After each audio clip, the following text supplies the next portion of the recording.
Welcome to Our Girl Relationships. We talk about the problems people face in their day-to-day lives. Let's start with the video. I, male 28, have a very complicated family history. Our dad skipped town after I was born, leaving my mom to fend for herself and her two kids.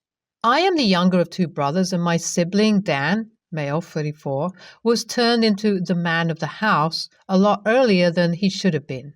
With mom working two jobs, he also had to take care of me when I was growing up and was parentified due to the circumstances of our childhood. When I was old enough to understand, around the age of 10 or so, my elder brother decided to move out without any warning.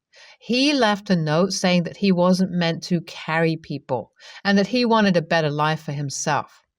This hurt Mom and me as well. I was only a kid, and it felt like the person I looked up to had decided I wasn't worth his time. Even worse was the fact that he didn't reach out to me at all. Never mind Mom. I would get it if he couldn't have it in himself to come back and live with us or support us financially, but it just felt like he had forgotten all about us. I decided that I would never treat family like a burden and began working my ass off so I could end up supporting Mom and myself for a better life. I got into a great college through a scholarship and ended up getting a six-figure job as soon as I graduated. Dan had reached out to me after I started working, and he told me that he wanted to fix things and was in a better place now. This was when I was around 25. I told him that I wasn't interested at all, and he should have thought of that before leaving me and Mom behind. I heard from Mom that he had reached out to her too, and she had forgiven him. I respected that decision, but made it clear that I wasn't interested in cutting him any slack because he had a change of heart when it was convenient for him to do so. So I am aware that Mom talks to Dan and sometimes catches up with him, but I haven't been able to bring myself to contact him or allow him to contact me. Mom doesn't push me to speak to him either, and I feel like this has worked best for us. I began dating my fiancée, Clara, female 26, a year ago, and it was love at first sight. Kind of a whirlwind romance, I'll admit, but everything seemed to be going well. We got engaged 4 months ago, and we were planning on getting married ASAP. However, before the wedding planning took place, I opened up to her about my family history. I've usually been private about it and told her about my feelings and about my brother. She was sympathetic but pushed a lot to get me to forgive Dan. I mean, she didn't really understand the context of my anger, and I found it presumptuous of her to offer judgment about this issue. We argued about it, and I thought I managed to make my perspective clear. Eventually, we got into planning our wedding and future together, and I put this to the back of my mind. Dan wasn't invited, obviously, and while Mom wasn't happy about this choice when I told her, she understood why. A week before the wedding, we had booked a hotel near the beach in Florida. Clara told me that she had something special planned for the day before the wedding, and she hoped that I would appreciate it. I mean, you can see where this is going, right? I didn't have any clue what she meant, and I thought she had managed to do something thoughtful or cool about the venue. I'd been trying to get a specific band to play at our wedding, but they were all booked up. When I showed up at the empty venue, Clara was waiting there for me. "Babe, I know how important family is to you, and I think you need to move on with forgiving those who've hurt you in the past. It's going to help you and me too," she said, and then called Dan out from the adjacent room. "Hey, OP, long time no see. Clara told me that you were getting married, and she invited me to the wedding." I was so freaking pissed that I wanted to turn around and walk away right then and there. Looking at Clara, I said, "You had no right to call down to our wedding, and you must be crazy if you think I'll let him be there." And then turning to Dan, I told him he was a loser since he didn't respect my wishes, and I didn't want to see him anywhere near me or Clara. I don't think Clara expected this reaction, probably again because she wasn't aware of the depth of my relationship with my brother, and I could see tears welling up in her eyes. I know she was well-intentioned, but this was too much for me. I feel like I may have been TA because I told her that I wanted to call the wedding off and take some space. I left after saying that while Dan consoled Clara, shouting at me as I went. Please, OP, just let me talk to you. It's been a week since then, and the wedding is on thin ice. The venue is gone, and our guests are pissed. Even my mom is on Clara's side, and I felt like running away from everyone here. Yesterday, though, I had a conversation with Mom that made me feel incredibly guilty. She told me that ever since I had graduated, ergo the first time Dan showed up again, he had been sending over money to help support Mom. Even more than that, he was well off and had a self-made manufacturing business. I asked her why she hadn't told me all these years, and she said that Dan had made her promise not to. When I pressed her more about it, she told me to speak to him and find out. Curiosity got the better of me, and I reached out to Dan. I told him on call that I wanted to know why he hadn't told me about helping out the family. He told me that he wanted to meet me first, so we ended up at a diner we used to go to as kids. It felt surreal, and Dan finally revealed his logic. He said, OP, I didn't want you to think that I only came back when I had made it and when it was easy for me. When I started sending Mom money, my business hadn't started up properly, and I was pushing myself to support her. I didn't need you to see that, and most importantly, I wanted you to forgive me from your own heart, not because Mom asked you for it. For years, I've been living with your rejection, but when Clara reached out to me, I hoped that we could finally reconcile. She told me that she could sense pain in your words when you told her about us. I won't lie, all of this information did shock me. And I regretted the way I behaved with Dan over the past few years. Even worse, in my heart of hearts, I was already trying to figure out how to iron things out with Clara. We had barely spoken after the incident, and I had genuinely considered breaking things off with her. First things first, though, I had a word with Dan. Looking him straight in the eye, I said, Dan, I won't lie. Your leaving was still the worst thing you could have done. I poured my heart out then and there, and at the end, asked him to forgive me for my coldness. He asked me to work with him to make things right as well, and we decided we would move forward as brothers. On the ride back, though, I was equally excited but also disgusted with myself for the way I reacted with Carla when we got Dan to come to the wedding and even afterwards. While we were still living together, everything had been really tense. So Reddit, AITA, or was my reaction justified in the context of everything that had taken place? Update. Okay, I've been reading everyone's comments, and I agree in parts with both the people saying NTA and YTA.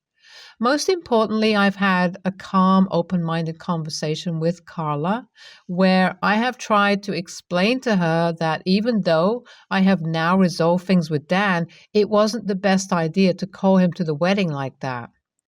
She seemed to understand and apologize for assuming that I would have an epiphany about forgiving my brother right then and there. I also asked her if we could take things slow and maybe continue our relationship before setting up the wedding again. Not because of the fiasco that happened, but in general, to know each other better. Carla agreed, even though she was excited about the wedding and a little beaten up about this. Update 2. Okay, so Carla opened up to me about feeling some resentment about the way I behaved during the wedding, and I think that is completely fair. Most importantly, I'm crazy happy she could actually approach me about it and also recognize it. She also didn't let it influence her actions towards me, which have been nothing but loving. But to nip it in the bud, we agreed to couples counseling, and I don't think this will hurt us in any way. Update 3. I've been getting up to speed with Dan's life now, and he's impressed me with the way he's grown up. We went on a trip to all our usual spots as kids and talked about how things are nowadays. He also said that he wanted to pay for our wedding when the day comes, since he feels like he was the reason it got postponed this time around. I won't lie, I don't need the money, but it was a sweet gesture nonetheless. It's been a month or so after the conversation with Carla as well, and our relationship is going well.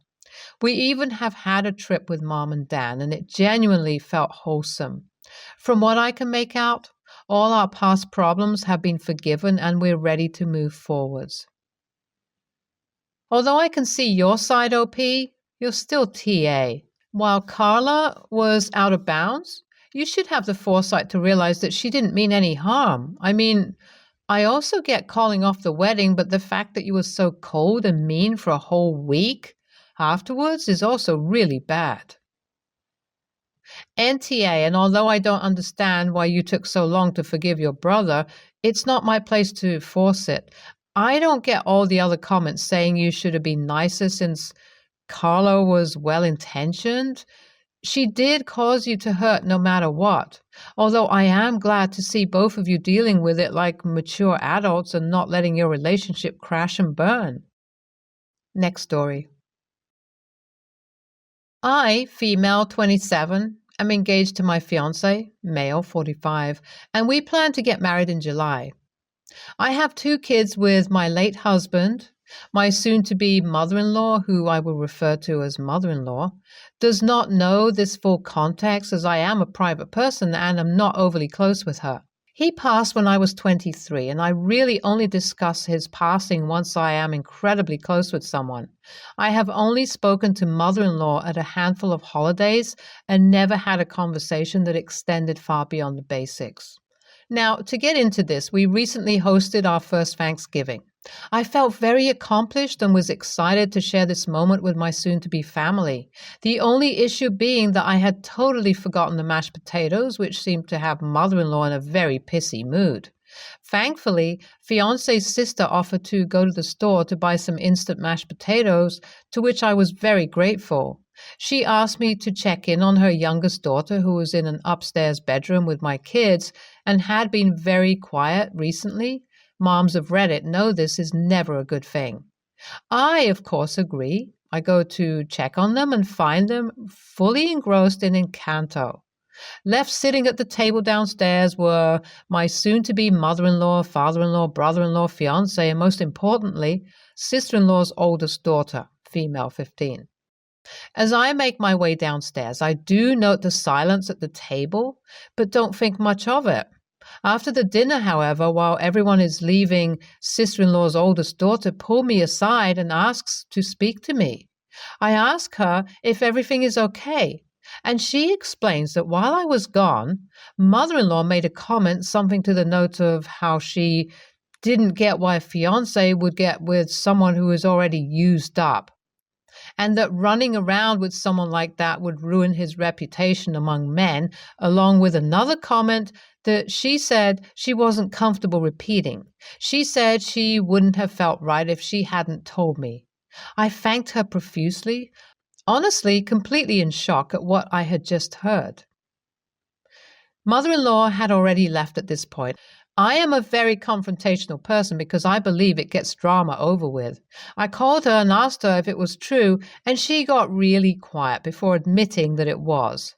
She said something along the lines of, "I'm glad you know how everyone feels now. I was getting tired of hiding it." When I started to cry, she replied, and this is a direct quote, "You act like a slut. You get treated like one." In a moment of anger, I uninvited her from my wedding. My fiancé is very upset and is threatening to leave if I don't fix this all now. He and our friends are all calling me the a-hole, and many have been ostracizing me. I am open to criticism, but I really don't think I did anything wrong. So AITA for uninviting my soon-to-be mother-in-law from my wedding? You are absolutely NTA. The things she said were beyond horrible. Your fiancé, let alone this woman, say horrible things about you in your own home. Then he had the audacity to be mad at you for your reaction? I hope you kick him to the curb and find a man who not only loves you, but respects you. The only people who aren't AH in this situation are you, your kids, and the 15-year-old. You deserve better than a 45-year-old who still trips over his umbilical cord. NTA, do not marry this man. Yes, his mother is a raging, misogynistic a-hole, but your fiancé is more of a problem because he's not only comfortable with his comments. I get the distinct impression he shares a similar opinion. You even mentioned how she implied this is a shared opinion and no one is defending you or ripping her a new one for what she said. This says everything. You're literally the only person that isn't the a-hole in this situation. And the daughter that warned you. This whole family is disgusting. And I don't think it's a coincidence your husband went after someone 20 years younger than he is. Also, you said our friends, but do your friends know the real story about what happened? I have a feeling your husband is lying to make himself and his mother look like the victims. Next story. I'm 19, male. My girlfriend, 18, female, got her license about 3 months ago, but last week was the first time that I've been in the car with her while she was driving. My car was in the shop, and she came to pick me up from work, and on our way back, she decides to stop at a gas station.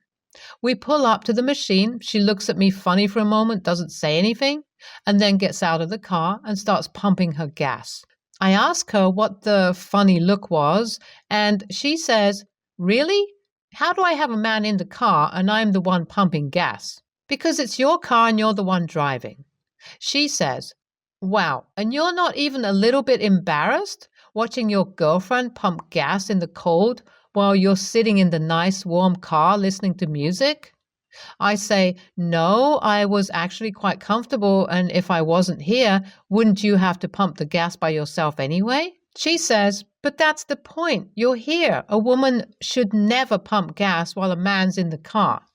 My dad, uncle, cousin, brother, nephew, whoever, would have never just did what you did just now." I say, "Well, I'm not them, and I don't subscribe to that. Can we go now?"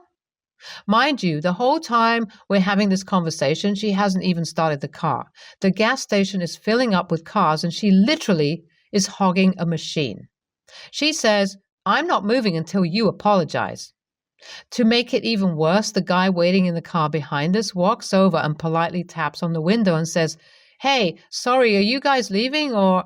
And she rolls down the window and asks him, "If your girlfriend or wife was driving, would you still pump her gas?"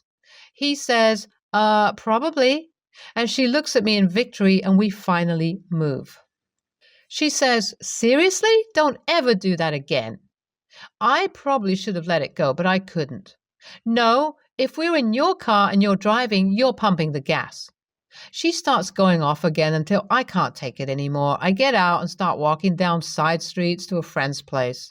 She's following me, calling my name and my phone, but I ignore her and eventually lose her when she gets stuck at a red light.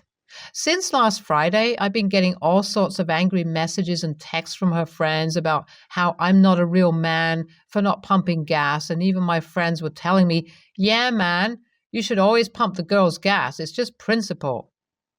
That whole week was finals week, so I didn't really pay too much attention to what they were saying. But finals ended yesterday, and I'm home now for Christmas. My extended family is all here.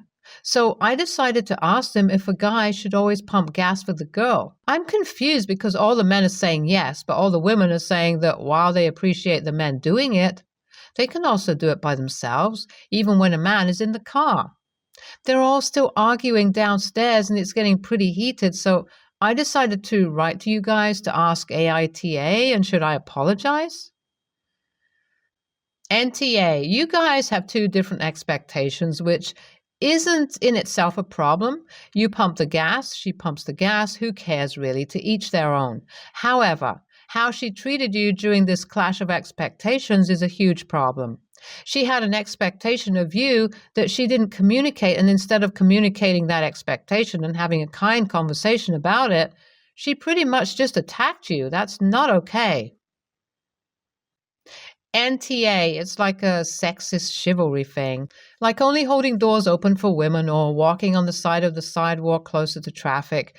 It's 2022. I don't really need or want a man to do stuff for me just because I'm a woman, but your girlfriend clearly feels different. To me, this would be an incompatible difference in how we view relationships. To be clear, if you want to hold the door for me because that's nice, please do, but I would also expect you to hold the door for the other men as well. If you want to fix my lawnmower because you know how to do that, I would be appreciative, but only do things because you want to help another person, not because you're a man and I'm a woman. Stay tuned for more stories from our girl relationships.